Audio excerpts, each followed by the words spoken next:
கர்த்தருடைய பரிசுத்த நாமத்துக்கு ஸ்தோத்திரம்.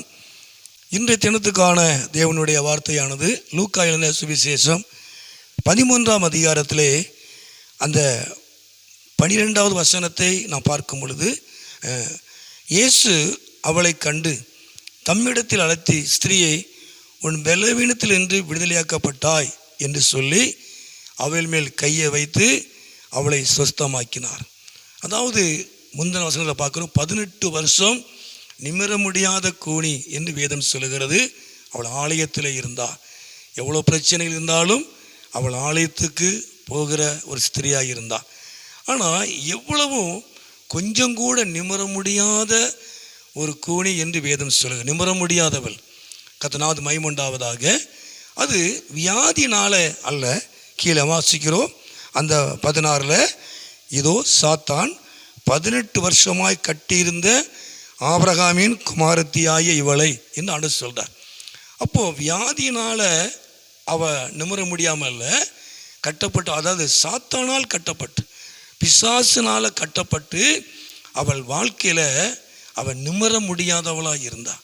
அவளுடைய சரீரம் நிமிர முடியாமல் இருந்தது, அவளுடைய வாழ்க்கை நிமிர முடியாமல் இருந்தது. வியாதியினால் அல்ல, பிசாசினுடைய கட்டுனாலே, சாத்தானுடைய கட்டுனாலே. இந்த நாட்களிலே பிசாசினால் கட்டப்பட்டதான ஜனங்களை நாம் பார்க்கிறோம். பிசாசினால், சாத்தானால், பொல்லாத வல்லமையினால் நம்முடைய வாழ்க்கையிலே, உங்கள் வாழ்க்கையில் நீங்கள் நிமிர முடியாமல் இருக்கலாம். உங்கள் வாழ்க்கையை நிமிர முடியாமல் இருக்கலாம். நீங்கள் எழுந்து பிரகாசிக்க கூடாதபடிக்கு, எந்த நன்மைகளையும் பெறக்கூடாதபடிக்கு, உங்கள் வாழ்க்கை நிமிரக்கூடாதபடி இருக்கலாம். ஆனால் ஆண்டவராக இயேசு கிறிஸ்து உங்கள் வாழ்க்கையை அவர் மாற்றுகிறவராக இருக்கிறார். அவர் இந்த நாட்களிலே அவர் உங்களை கண்டு, நீங்கள் 18 வருஷமாக பிசாசினால் கட்டப்பட்டு நிமிர முடியாமல், உங்கள் வாழ்க்கை நிமிரக்கூடாதபடி, உங்கள் குடும்பம் நிமிரக்கூடாதபடி, உங்கள் பொருளாதாரம் நிமிரக்கூடாதபடி இருக்கிற எல்லா காரியத்தையும் ஆண்டவராக இயேசு இன்னைக்கு மாற்றுவார். உங்கள் வாழ்க்கையில் ஆண்டவராக இயேசு கிறிஸ்து இன்னைக்கு அற்புதங்களை செய்வார். 18 வருஷம் நிமிர முடியாத ஒரு ஸ்திரீ என்று வேதம் சொல்லுகிறது. பிசாசினால் கட்டப்பட்ட ஒரு மகள். ஆண்டவராக இயேசு கிறிஸ்து அவளை அழைத்து அவளை தொட்டு சுகமாக்கினார். அவள் வாழ்க்கையை கர்த்தர் ஆசீர்வதித்தார். இந்த நாட்களிலே உங்கள் வாழ்க்கையை கர்த்தர் ஆசீர்வதிப்பார்.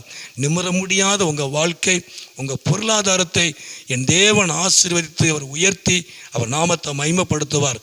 தடையாய் இருக்கிற எல்லா பிசாசுடைய வல்லமைகளை அவர் அழித்து போடுவார். கட்டுகளை அவிழ்ப்பார். அவர் உங்களை ஆசீர்வதிப்பார். ஜெபம் பண்ணுவோமா?